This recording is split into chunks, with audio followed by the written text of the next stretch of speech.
लोणार म्हटलं की आपल्या डोळ्यासमोर येतं सर्वात आधी ते उल्कापातामुळे तयार झालेलं जगप्रसिद्ध लोणार सरोवर. पण या सरोवरापासून अगदी काही अंतरावर हजार वर्षापासून शांत उभी आहे एक अप्रतिम ऐतिहासिक वास्तू.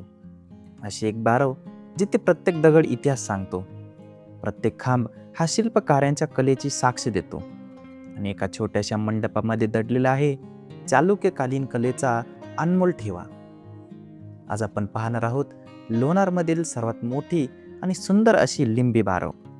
नमस्कार, ट्रॅव्हलर महेश या आपल्या यूट्यूब चॅनलला सर्वांचे हार्दिक स्वागत आहे. आज आपण आलो आहोत बुलढाणा जिल्ह्यातील जगप्रसिद्ध लोणार येथे. सुमारे 52,000 वर्षापूर्वी एका प्रचंड उल्कापातामुळे तयार झालेलं लोणार सरोवर आज जगभर प्रसिद्ध आहे. बेसाल्ट खडकामध्ये तयार झालेलं हे जगातील एकमेव मोठं आघाती विवर मानलं जातं. मात्र लोणारचा इतिहास फक्त सरोवरापुरता मर्यादित नाही. या परिसरामध्ये जवळपास 1000 ते 1200 वर्षापूर्वीची अनेक प्राचीन मंदिरे, बारवा आणि सुंदर शिल्पकला आजही पाहायला मिळतात. आणि त्याच इतिहासाचा एक महत्त्वाचा भाग म्हणजे ही लिंबी बारव. स्थानिक लोक या बारवेला लिंबी बारव, तर काही ठिकाणी वायुतीर्थ किंवा सूरजकुंड या नावाने देखील ओळखतात. संशोधकांच्या मते ही बारव इसवी सन 9व्या ते 12व्या शतकादरम्यान म्हणजे चालुक्य काळात बांधली गेली असावी. त्या काळामध्ये बारवा या केवळ पाण्यासाठी वापरल्या जात नव्हत्या, त्या गावाच्या सामाजिक आणि धार्मिक जीवनाचा महत्त्वाचा भाग असायच्या. लोक येथे पाणी भरायला यायचे, प्रवासी विश्रांती घ्यायचे आणि अनेक धार्मिक विधी देखील अशाच बारवांच्या परिसरात होत असत.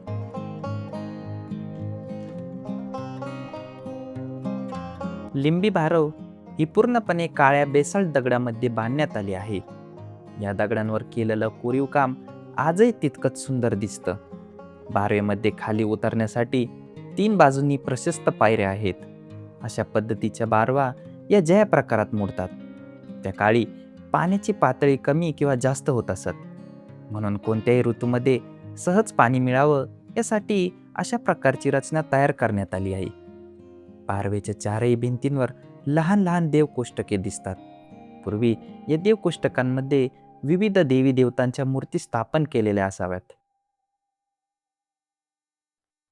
या बारवेतील सर्वात सुंदर आकर्षक भाग म्हणजे येथील मंडप.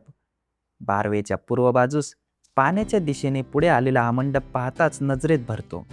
त्याचे मजबूत दगडी खांब, त्यावरील नाजूक कोरीव काम, दगडी कठडा आणि प्रत्येक छोटासा कलात्मक तपशील पाहिला की त्या काळातील शिल्पकारांच्या कौशल्याचं खरंच कौतुक वाटतं. जवळपास 1000 वर्षापूर्वी आजची आधुनिक यंत्रसामग्री नसताना इतकी सुंदर वास्तू उभारली गेली हीच मोठी गोष्ट आहे. याच मंडपामध्ये पाहायला मिळतो या बारवेतील सर्वात मौल्यवान ठेवा म्हणजे सप्तमातृकांचं शिल्पपट. या शिल्पामध्ये वीरभद्र, ब्राह्मणी, माहेश्वरी, कौमारी, वैष्णवी, वाराही, इंद्राणी, चामुंडा आणि शेवटी गणेश यांची सुंदर मांडणी करण्यात आली आहे.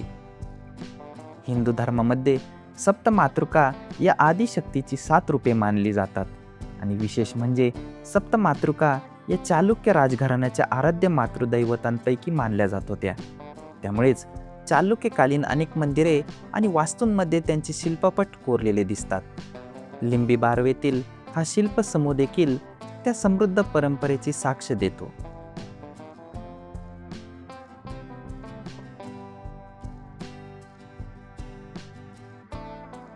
आज आपण या बारवेकडे पाहिलं तर तिची भव्यता सहज लक्षात येते.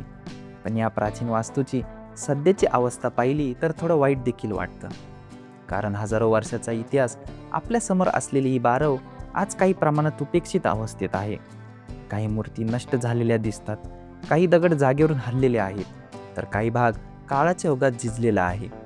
बारवेमध्ये अजूनही पाणी आहे, पण त्याची योग्य देखभाल करण्याची गरज आहे. तरी देखील ही संपूर्ण वास्तू आजही आपल्याला 1000 वर्षापूर्वीच्या स्थापत्य कलेची झलक दाखवते.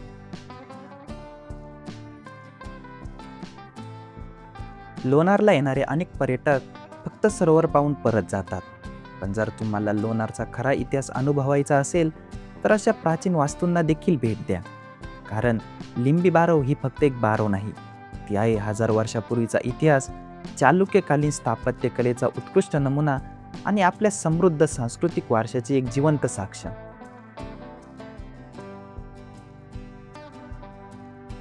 जर तुम्हाला हा व्हिडिओ आवडला असेल तर व्हिडिओला लाईक करा, चॅनलला सबस्क्राईब करा आणि बेल आयकॉन नक्की दाबा. मी महेश कोते पाटील पुन्हा भेटू अशाच एका ऐतिहासिक आणि अद्भुत ठिकाणी. तोपर्यंत धन्यवाद.